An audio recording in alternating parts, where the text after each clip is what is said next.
which undrafted free agent is most likely to make the 53-man roster this year? Like, who is this year's Jordan Mason, in your opinion? Or Brock, I mean.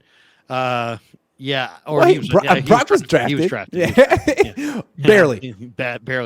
Barely. All I'll say is Jamison Crowder. Deshaun Jameson. Deshaun Jameson. Yes. Deshaun Jameson. Is an incredible return guy and a really, really great undrafted free agent. I love that pick. I mean, go watch his highlight reel. It's unbelievable. My buddy who lives in Austin says, man, Jameson's big time. So he played a lot of football there.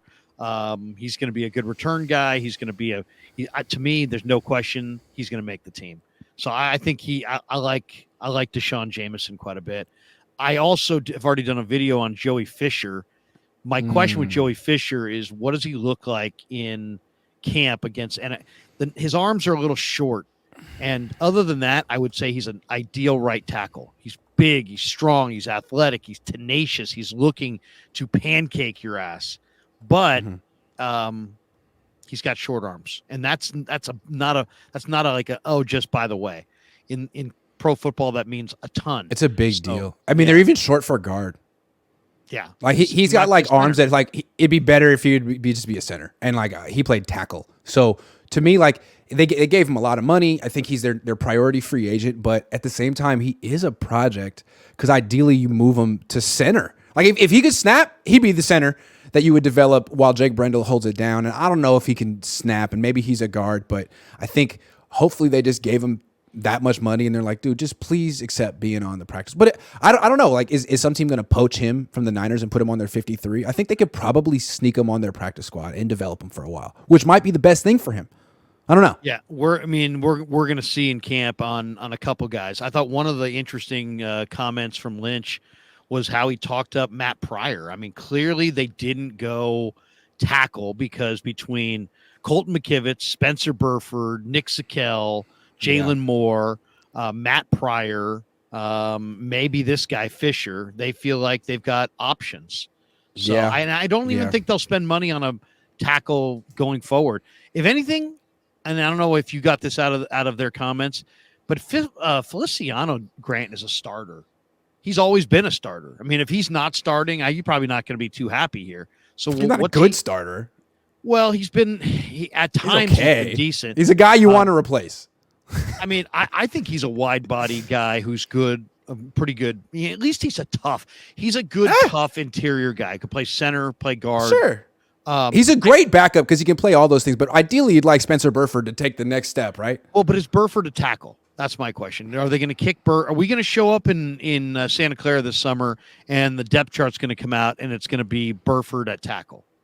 I don't think so. I think they're telling the truth about how they feel about McKivitz. I think they really like McKivitz. You know, like last year where they kept saying they like Brendel and we were like, they're lying. They can't honestly like Brendel. I think they're be like, we keep telling you we like Colton McKivitz. Yeah. So I think he's going to get the first shot. And frankly, they're probably going to win a lot of regular season games with Colton McKivitz. And they're going to say, see, but we're going to be like, okay, but like what's going to happen in the fourth quarter and of the NFC Championship game if you make it that far? Because every time they make it that far, the right side of their offensive line caves in. The only thing about McKivitz is he won't whiz down his leg. He won't. That's right. That's right. He's not gonna. The moment's not gonna be too big. He's not gonna be like, nope. No. Nope. He's gonna play. He's a tough kid from West Virginia who just tougher than McGlinchey. Not better than McGlinchey, but probably more mentally strong than McGlinchey. Maybe a better pass protector than McGlinchey.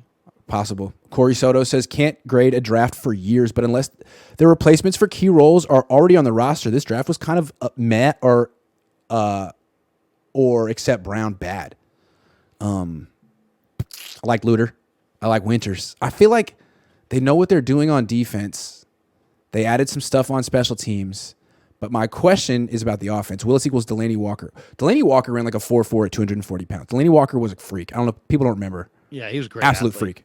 Just an absolute freak. But Willis may have better hands than Delaney Walker. It took Delaney like 10 years to get that down. The pick I didn't understand outside of Latu was Ronnie Bell. I mean, there were other guys there. There were a lot of other guys, and Ronnie Bell isn't going to make this team. How's Ronnie Bell making this team? Look how many receivers they have. I mean, it's a 253rd pick in the draft. Yeah, but I'm not that mad about there was no defensive end that you wanted to have. There was no offensive lineman that you thought. I mean, McClendon Curtis. Yeah, that's kind of fair, right? He was sitting right there. The Raiders got him as an undrafted free agent.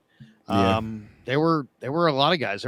And then to me, the 49ers, if they were a game this week, would be in trouble. I think they have other needs that they didn't address. So I would have gone with an edge rusher in that last pick instead of Ronnie. I would have gone with an edge rusher instead of Ronnie Bell.